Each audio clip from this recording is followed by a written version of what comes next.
l'objectif c'est d'évaluer la résistance de ce résistor. Le problème c'est dans quel sens le prendre. Si le fabricant a bien fait son travail, les 3 premières bagues colorées sont proches et la dernière qui indique la qualité de fabrication est éloignée. Ce qui veut dire que dans le cas de ce résistor, voilà, je le prends dans ce sens-là. Je me sers de la fiche et je vais évaluer sa résistance.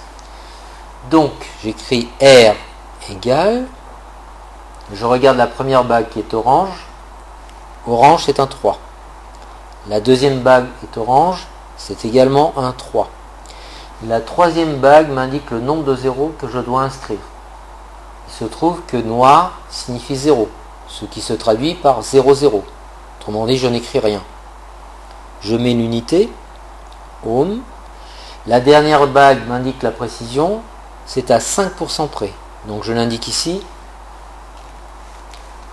plus ou moins 5%.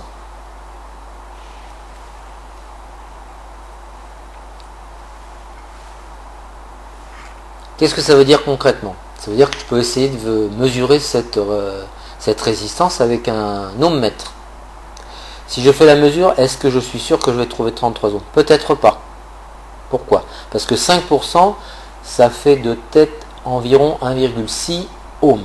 Ce qui veut dire que si je mesure une résistance qui est supérieure ou égale à 31,4 ohms, ou si je mesure une résistance qui est inférieure ou égale à 34,6 ohms, eh ben je pourrais considérer, ça c'est mesuré, je pourrais considérer tout simplement que le fabricant m'a vendu une résistance qui correspond au code couleur qu'il indiquait.